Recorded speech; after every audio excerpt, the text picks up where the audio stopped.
That was an insane thing for us to do. Don't you feel alive? Good news. I have the doorman's keys. You have a frog mate, which is better, trust me. I have a question for you. Go ahead. Are you out of your damn mind? Maybe. Your Honor, look at it from my point of view. I have never been this angry in my life. Really? Which is the age of the universe. Ah, no experience for you. Saving the souls of these 4 humans is more important, so... Yeah. When you walk through that door, I'm gonna be waiting for you. Judge, I think you're breaking up. It's a magical key. As far as I can tell, the whole floor is abandoned. What do they use it for? Storage? No, this is the journalism department. Oh, Bad for the world. Good for us. very bad, yeah. And monitor their ethical progress. Oh, we're sleuthing. I did install cameras and microphones. Nice. Trevor is dropping out of the study. I'm sad to inform you that I am too ugly and stupid to be in the study, and I'm going home to my mommy. Oh my god. That was me. I wrote Yeah. that email. Bad. I got that, yeah. Well, it's my chair. It's got this weird design. Your chair smells bad. I know. The funding from the neuroscience department came through. And you blew it all on cupcakes? Respect. Respect. We came so far, man. It's been so many episodes since I've been Jason, man. Okay, it's a good run. It's a good run. I try to avoid pointless group activities, you know, like office Christmas parties or jury duty. The single most awful sound in the universe is that mangled opening note of your coworkers singing happy birthday. I'm with her. Counterpoint. These are delicious free cupcakes. Yeah. See again. Simone coming in. Eleanor exhibiting the old Eleanor, the Eleanor we know, right? Obviously, this person who's very disengages, stays away, doesn't get too invested, doesn't get too involved. You know, I don't do parties, I don't do happy birthdays, blah, blah, blah, blah, blah. Simone coming in, free cupcakes, though. Come on. You know, that influence, that nudge. And she softens and gives in. Change. She's influencing the party and the dynamic really nicely, actually. For the positive, which I think is really nice. And actually reinforces this point that was made in the finale of season 2 of people. That's where moral ethics lies, and just looking after your fellow human and doing the right thing for not just yourself and your significant others, but everybody and those around you. And you know, that's the link. And as we get more into season 3, we're seeing that Simone kind of being the personification of that in the show, and the positive effect that can have. Say ventromedial prefrontal cortex. What if she's Sean? Sorry, I'm jumping at shadows. I am a little bit. I don't know why. We haven't seen Sean for a bit and I'm suspicious. I'm paranoid, okay? Makes no sense. She's too good, do you know what I mean? Unless she's playing the long game. Being nice to break them down. So the betrayal is hot. Should probably just let that theory die. Jaguars rule! That's a cool hat, Eleanor. I didn't plan to stay in Australia this long, and I'm super broke. We're acknowledging it. Fair enough. I'm really good at telemarketing. Can usually guess how long to microwave food without looking at the box. I'd say those are my 2 main skills. That second one's really cool, though. Think of us as a snowplow. Clearing a path for Eleanor, so she can more easily drive along the road of improvement. You really painted a picture there. He did. Michael, though, I'll be honest with you, mate. I am getting withdrawals. Do you know what I mean? You have worn this suit and tie for too long, man. Just bring the bow ties back for me. Keep going. Stop, that's the one. This is good. This is going to fund him, man. That bathroom key that you lost 9 months ago slid under the register.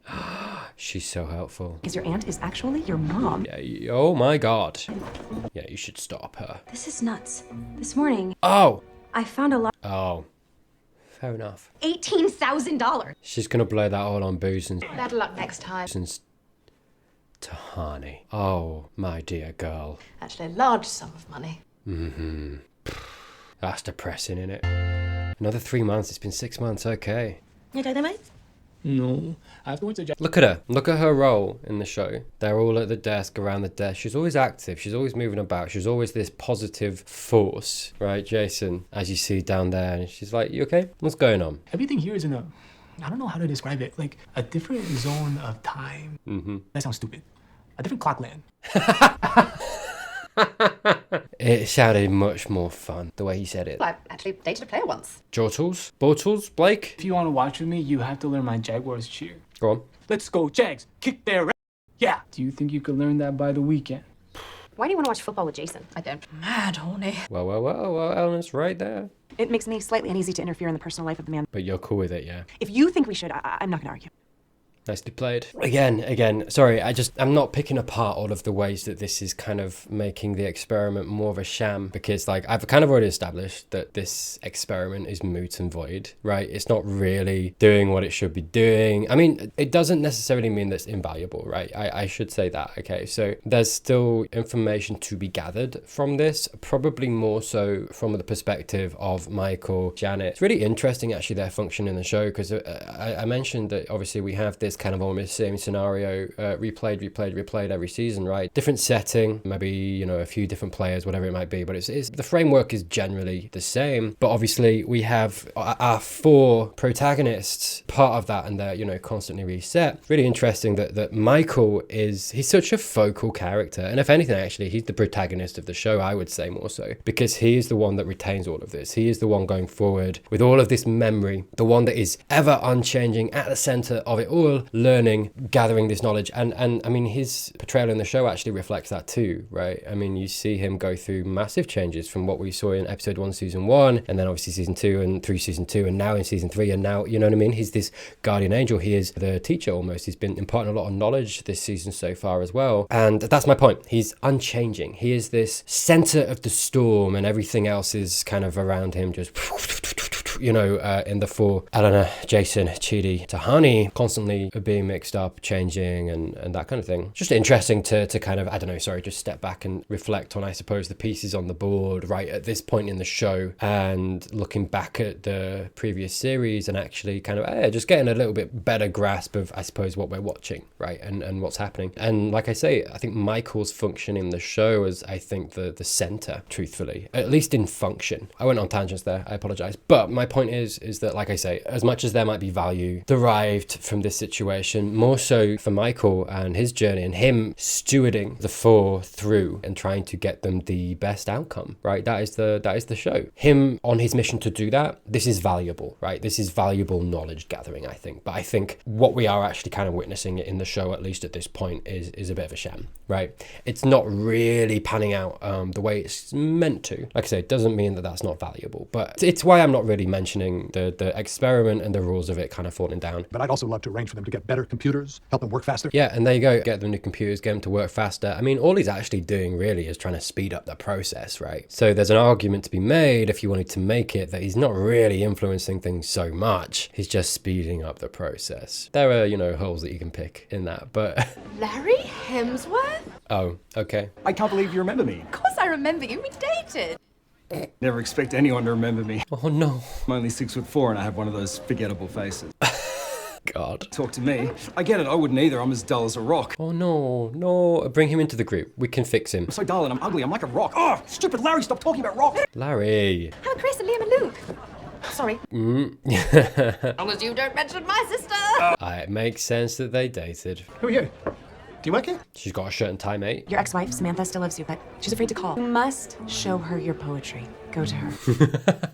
Go to her! She's a wizard. Gandalf. Looks like you had a good night. I did. Jason. Try Larry on for size, mate. The reunion was a smashing success. Pun, you see.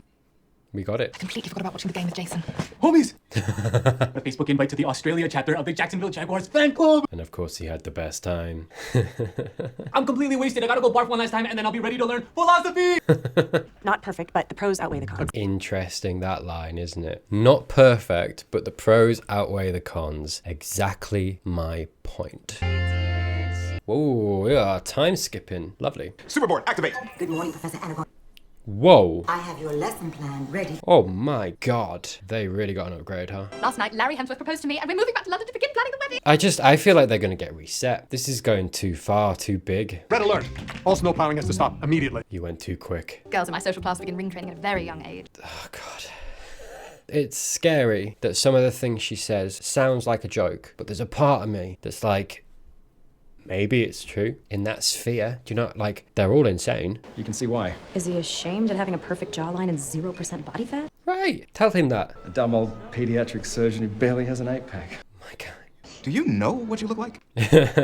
More questions about my talented brothers? God forbid there's a single day when I'm the special one. You're doing great, man. You're important too. Fixing baby spider finds this just as valuable as acting. I do like how the show is kind of poking fun though a little bit, right? And this horrible imbalance of what we value as important and the people that we value in the society we have. Because obviously there the implication is how high we laud actors, those in Hollywood. If you were to meet a really famous person and you were to meet a world-renowned doctor, who would you be more nervous and starstruck by? And isn't your answer to that question insane? It really shows, I think, a lot about a society in where they choose to hold value. And yes, I am taking a dig collectively at the world. Like, there's not necessarily one, like a singular person I'm criticizing there, but it's telling that we do hold so much value and where we put the prestige. Maybe we should just let them go their separate ways and hope that they learned enough to get into the good place. We know what'll happen. The group splits up, they're screwed. No. Yeah, the group will split up and they'd be screwed. There's almost a retort to that that's like, well, then you're wrong and they deserve to go to the bad place then, surely. I know that's certainly an argument you could make, and it's like, well, okay, so what's the point then? What's the point we're trying to prove? If you have to influence things this much, it defeats it's why I keep calling it a sham. It defeats the object almost of, well, are they truly good then? Again, I would still come back with, well, this is not an adequate test of that. This is not the petri dish you got to be using to replicate the experiment you had in The Good Place. Time to get into character as Nathaniel Cookswell, Knight, caterer to the stars. Maybe no accent. Fine. Caterer to the stars. Well, you must be a confident man, uprooting your... Oh, he's doing Australian. I thought he went English. You just want us to stay here so you can keep mocking me. The hideous shame of the Hemsworth family. Right, Janet? I don't know how we'll ever replace Tahani. Do you think Margot Robbie is into philosophy? Made us take stock. Simone and I need time to analyze the data. We're splitting up. And the next step would be to repeat the experiment with new subjects, compare results. Wait, Sorry, a little nod, isn't it, to Michael's original plan. yeah, I got a lot of stuff to get back to in Phoenix. Listen to what your heart is telling you, Eleanor. What you want. Shrimp. Always. I was finally starting to figure things out. Now I have to start over from scratch. Again. Sorry, all of the little nods to the meta of the show. Boy, I know how that goes. That at any moment, the universe could fold up around you and squeeze the last breath from your dying lung. Ooh, a little less intense there, mate. You're a caterer, right? It's a very competitive industry. I bet that if the study means that much to you, it means a lot to everyone else. You're all just probably waiting for someone to say it out loud. If I hadn't decided to get out of the spotlight, if I get out of the spotlight tour. Oh. We all have meaningful lives outside the study. Jason and I are straight trash. Think about how much progress we've all made since that picture was taken. Yeah, I'm not ready to stop. and you don't have to. I'm so glad that this study meant that much to you. But realistically... That's cool. I get it. No, you don't need to say it. No, I'm not mad. I'm actually laughing. Don't fall on the cake. It was a hilarious, stupid, pointless...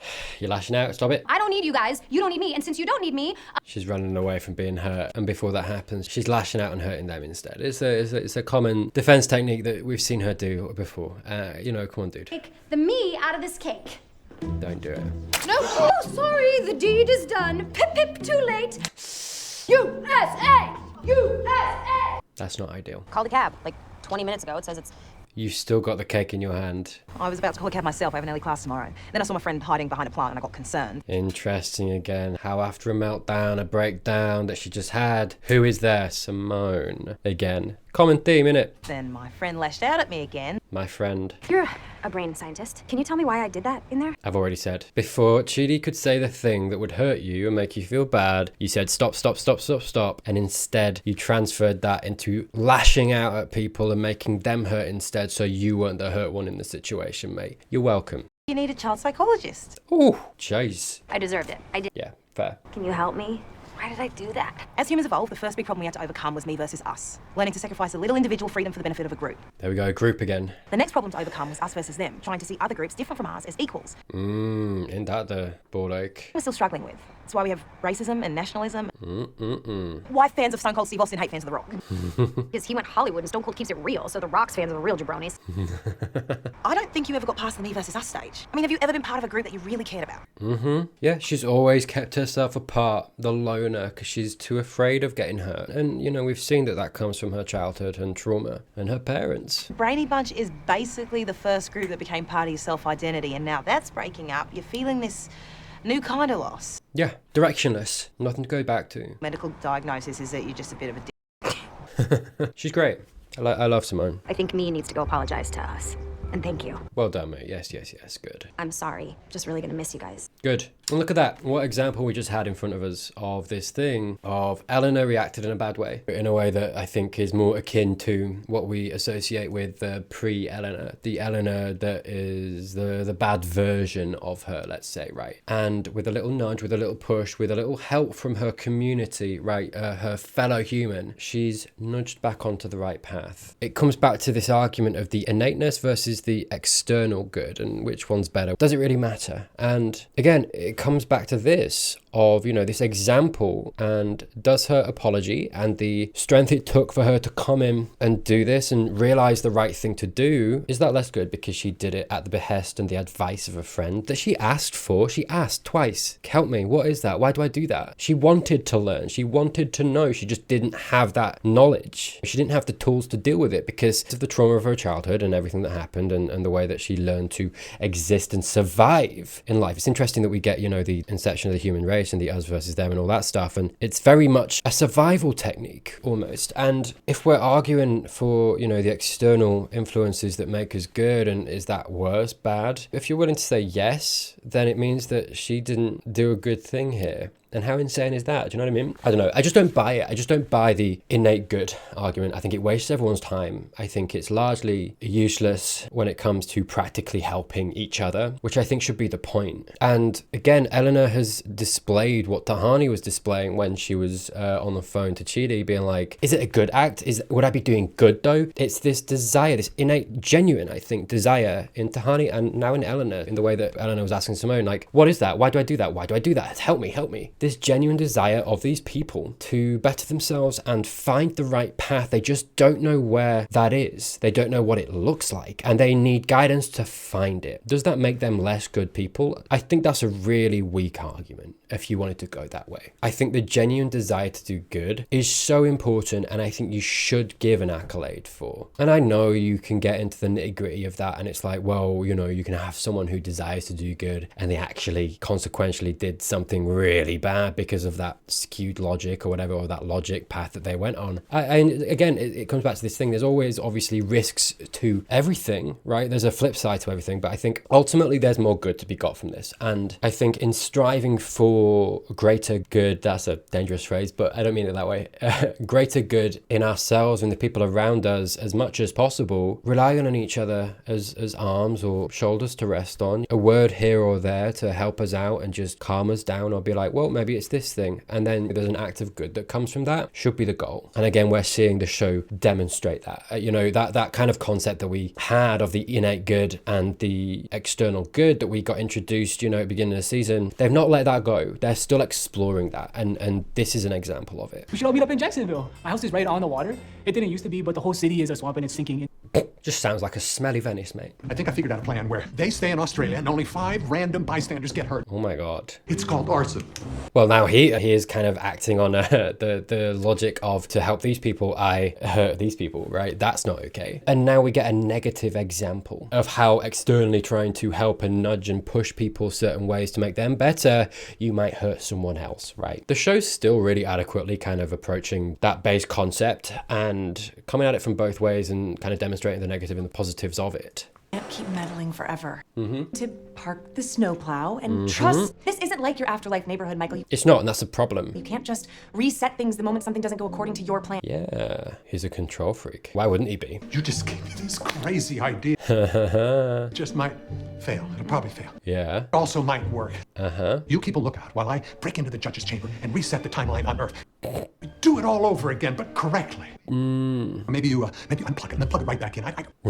Michael, before you do this... No more waiting. This is all we have. I mean, he's not addressing the internal stuff going on. He's hinging a lot on this. This is the center of his world. You know, as much as he's the center of this show, he's got a lot riding on this. And I think the desperation there and the need, you know, there's an argument to be made that he's acting for a reward in a certain way. He wants the reward of him and his friends to get the good place and to live happily ever after. And what we're kind of seeing here, and especially with this desperation we're seeing here too, is that he's sort of willing to do whatever whatever he has to achieve that, even if he does bad, right? We have Chidi and Eleanor and Tahani and Jason, and that is it. Yeah, him and Eleanor and their journeys almost running in parallel to one another in the sense of they don't have anything back home, and everything that they hold dear and hold warmly and love is right here and in the people that they're friends with, and you know, in the group dynamic, right? And this idea, yeah, it's really interesting how the show is kind of picking both of them and putting them in the same situation. We have to try. Okay. I don't think this is gonna work. I think they're gonna get immediately. Oh God. Hey guys.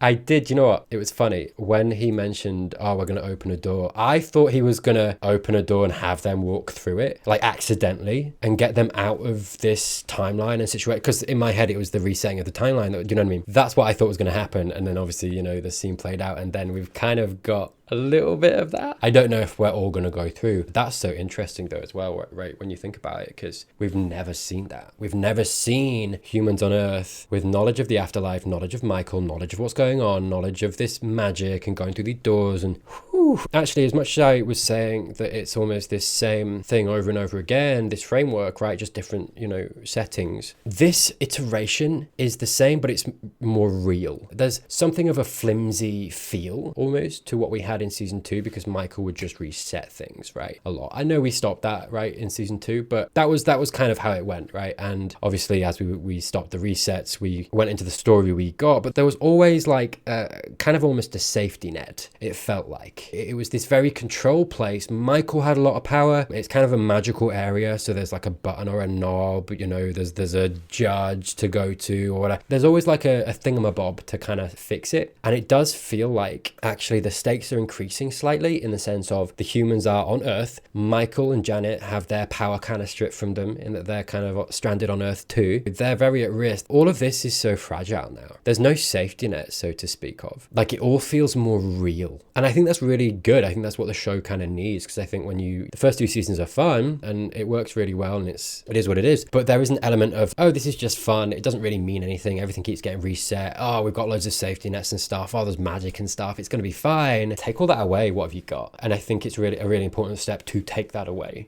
somewhat. I know we're perhaps going to go through a door and there's going to be some magic, and do you know what I mean? But I think they've done a lot to strip that away, and I think that's really important for the progression of the show and keeping people invested, because I think I talked about it last season. If you keep doing that, things start to not matter so much to the audience, right? I think when, you know, I talked about at the beginning of season 2 when they were resetting all the time, I was like, they can't keep doing this because otherwise nothing's going to mean anything. And almost the status quo of the show itself, in the sense that it kind of keeps getting reset, right? That's kind of what you get, you know, season 1 you get reset into season 2, and then season 2 you get reset into season 3 and the Earth stuff, right? It's a new version of these characters again, and it's like, again, there's an element of that that's slightly samey, right? Which I've been identifying as I've been going through, and has the danger to give you that impression of nothing really matters. They're just going to keep getting reset. You've seen me talk about, oh, I think he's going to reset them. There's a reason I was thinking that, because that's what the show has taught you to do up until that point. And actually, I think it's really, I don't think they're going to get, actually. Now that I'm talking about it and talking you through in the way that we ended the episode, I don't think we are. And I think that's very on purpose. And I think you're led there and made to think that. And then actually, as a device to surprise the audience and actually know where we're stuck like this now. This is our reality. This is what we're going to have to deal with. Actually, it's a little bit of a sucker punch to the audience of like, oh God, okay. Whoa, the stakes have risen. Everything's so much more important.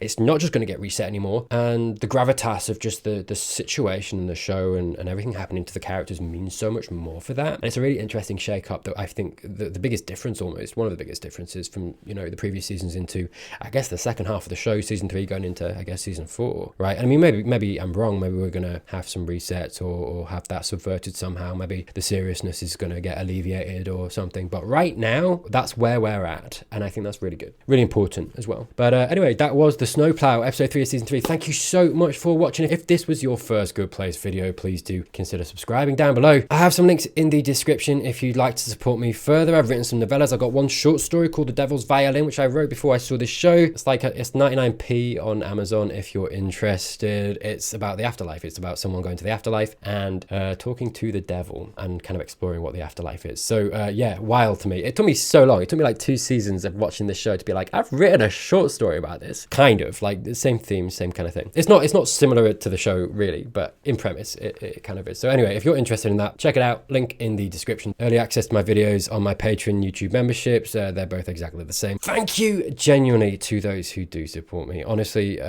your support means more than you know, and I'm incredibly grateful. So thank you so much. Thank you once more. I hope you have a great week. Be good, be well. I'll see you soon.